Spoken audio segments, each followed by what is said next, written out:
अस्सलाम वालेकुम व्यूअर्स। आज हम बात करेंगे math chapter 1 matrix and determinant. उसकी एक्सरसाइज है 1.2।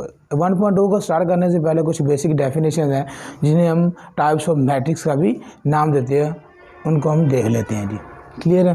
तो first one is row matrix. Row matrix क्या होता है कि ऐसा हमारे पास मैट्रिक्स जिसमें ओनली वन रो हो, उसे हम रो मैट्रिक्स का नाम दे देते हैं। जिस तरह के एग्जाम्पल के तौर पर लिया हुआ है कि बी इज इक्वल टू 1 - 1 0, जिसमें देखिए हमारे पास सिर्फ और सिर्फ एक ही रो है। कॉलम जितने चाहे मर्जी आ जाए, हमारा कॉलम के साथ कोई तलक नहीं है, क्योंकि इसमें कॉलम 3 आ रहे हैं।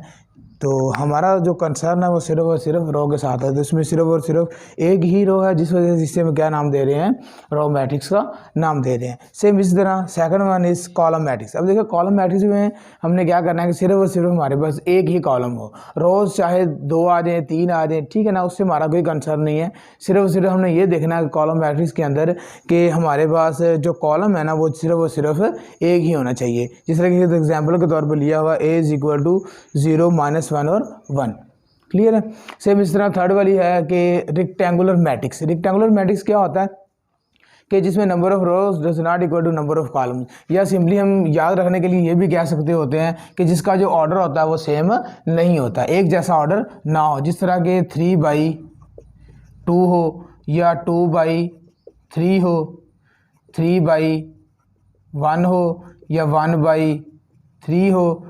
क्लियर है ना? इस तरह डिफरेंट जो होगा ना उसका ऑर्डर, क्लियर है, उससे हमें पता चल जाएगा कि ये हमारे पास क्या है, रेक्टेंगुलर मैट्रिक्स है। इसकी एग्जांपल ये हुई है कि C इज इक्वल टू 1 2 3 -1 0 और -2। क्लियर है? इसमें हम काउंट भी कर सकते हैं कि इसमें नंबर ऑफ रोज कितनी है, 2 है नंबर ऑफ रोज। क्लियर है? और नंबर ऑफ कॉलम्स कितने हैं हमारे पास, 3 नंबर ऑफ कॉलम्स हैं। क्लियर है? यहाँ से हमें पता चल जाता है कि ये हमारे पास क्या है, रेक्टेंगुलर मैट्रिक्स है। तो fourth one is square matrix. Square matrix क्या होता है कि number of rows is equal to number of columns. Clear है? Number of rows is equal to number of columns, यानी रोज की तादाद कॉलम की तादाद के बराबर हो। तो ऐसा हमारे पास जो मैट्रिक्स होता है वो उसे हम स्क्वायर मैट्रिक्स का नाम देते हैं। क्लियर है? या सिंपली हम ये याद रखने के लिए जिसका ऑर्डर सेम हो, जिस तरह के 2/2 हो, 1/1 हो, या 3/3 हो, यानी सेम ऑर्डर हो, एक जैसा ऑर्डर हो। तो मतलब नंबर ऑफ रोज और नंबर ऑफ कॉलम्स क्या हो, सेम हो, तो उसे हम क्या नाम दे देते हैं, स्क्वायर मैट्रिक्स का नाम दे देते हैं। एग्जाम्पल के तौर पर D इज इक्वल टू 1 5 - 1 और 0। फिफ्थ टाइप है नल और जीरो मैट्रिक्स। नल और जीरो मैट्रिक्स क्या होता है कि ऐसा हमारे पास मैट्रिक्स जिसके अंदर जितनी भी एंट्रीज होगी वो सारी की सारी जीरो हों।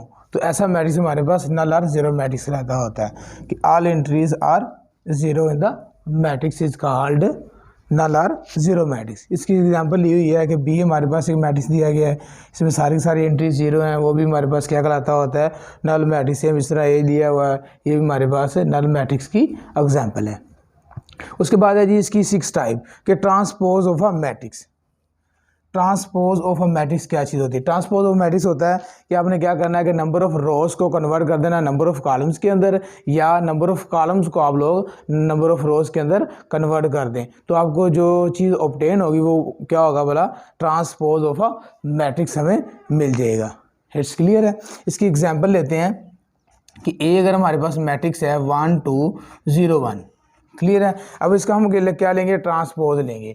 जब इसका हम ट्रांसपोज लेते हैं तो ए के ऊपर भी टी डाल देते होते हैं, 1 2 0 1 इसके ऊपर भी टी डाल दो। क्लियर है? तो ये आ जाएगा ए का ट्रांसपोज क्या आ जाएगा, ये नंबर ऑफ रो है तो इसको मैं इसमें कॉलम में कन्वर्ट कर रहा हूँ, ये दूसरी रो है तो इसको मैं दूसरे कॉलम में कन्वर्ट कर रहा हूँ। It's clear? Seventh one is कि negative of the matrix. Negative of matrix क्या होता है कि -a is obtained by changing the sign of the all the entries, यानी जितनी भी हमारे पास मैट्रिक्स के अंदर एंट्रीज हैं अगर उनका साइन चेंज कर दिया जाए और हमें -a गिवन हो, अगर हमारे पास -a का मतलब है कि अगर हमने a मैट्रिक्स लिया हुआ है, यहाँ पर हमारे पास b भी हो सकता है, c भी हो सकता है, d भी हो सकता है। क्लियर है ना? कोई सा भी हमारे पास मैट्रिक्स हो सकता है। ये मैंने -a इस वजह से लिखा है क्योंकि मैंने इधर जो मैट्रिक्स लिया हुआ वो a मैट्रिक्स है। क्लियर है? तो देखिए हमारे पास जो ए मैट्रिक्स है वो है जी 1 - 2 3 और 4 है। क्लियर है। अब देखिए मैंने क्या किया है, माइनस को बाहर निकाल लिया। वो किस तरह आया, क्योंकि यहाँ से अगर हम सारे के सारे जो हमारे पास एंट्रीज़ हैं उनसे अगर हम माइनस को बाहर निकाल लें, ठीक है ना, क्योंकि बाय चेंजिंग द साइन हमने करना है।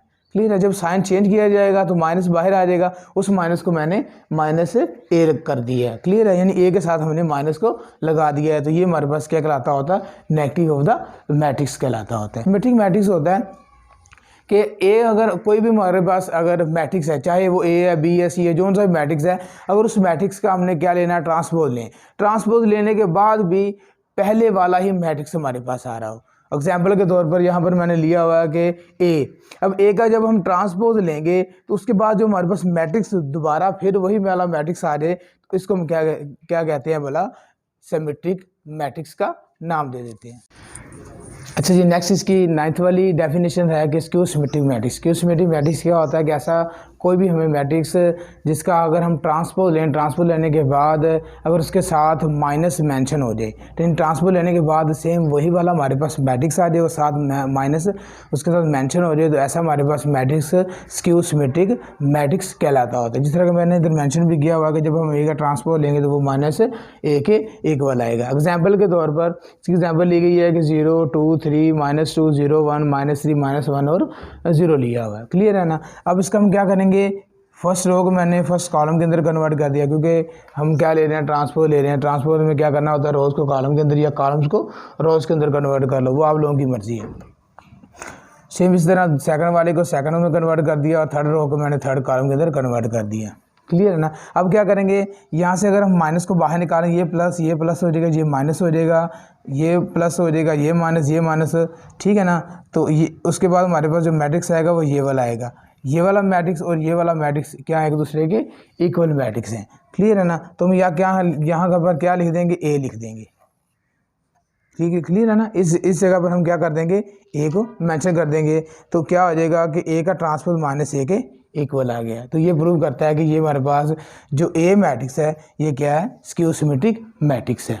क्लियर है। उसके बाद है इसकी 10th वाली है डेफिनेशन कि डायगोनल मैट्रिक्स। डायगोनल मैट्रिक्स क्या होता है कि at least only one of the entry of its diagonal, यानी इसके अंदर डायगोनल के अंदर कम से कम एक जो एंट्री है ना वो इज नॉट जीरो। एक एंट्री कम से कम जीरो नहीं होनी चाहिए, चाहे बाकी वो एंट्रीज हैं वो जीरो भी हो जाए, लेकिन एक एंट्री ऐसी होनी चाहिए जो जीरो ना हो। And non diagonal entries are zero, बाकी जितनी भी नॉन डायगोनल एंट्रीज हैं वो सारी की सारी क्या होनी चाहिए, जीरो होनी चाहिए। ऐसा हमारे पास जो मैट्रिक्स होता है वो क्या कहलाता होता है, डायगोनल मैट्रिक्स कहलाता होता है।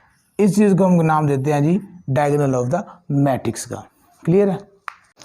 11th one is scalar matrix. Scalar matrix क्या चीज़ होती है कि ऐसा मैट्रिक्स जिसमें जितनी भी डायगोनल के अंदर एंट्रीज होनी चाहिए वो सारी की सारी सेम होनी चाहिए, लेकिन उसके अंदर वन नहीं आना चाहिए। क्लियर है ना। ऐसा हमारे पास जो मैट्रिक्स होगा वो स्केलर मैट्रिक्स कहलाता होता है कि all the diagonal entries are same, यानी जितनी भी डायगोनल एंट्रीज हैं वो सारी की सारी क्या होनी चाहिए, एक जैसी होनी चाहिए, लेकिन उनके अंदर वन नहीं आना चाहिए। अगर वो सारे के सारे वन लिख देंगे तो वो कन्वर्ट हो जाएगी किसके अंदर, आइडेंटिटी मैट्रिक्स के अंदर कन्वर्ट हो जाएगी। ये आप लोगों ने ख्याल रखना है। क्लियर है। इसकी एग्जांपल के तौर पर जिस तरह कि मैंने ये डायगोनल के अंदर 2 2 लिया हुआ है या 3 3 लिया हुआ है या 4 4 आप लोग ले लो। क्लियर है। लेकिन 1 1 नहीं लेना। अगर 1 1 लोगे तो वो कन्वर्ट हो जाएगा किसके अंदर, आइडेंटिटी मैट्रिक्स के अंदर, जो नेक्स्ट वाली हमारी डेफिनेशन है। क्लियर है ना।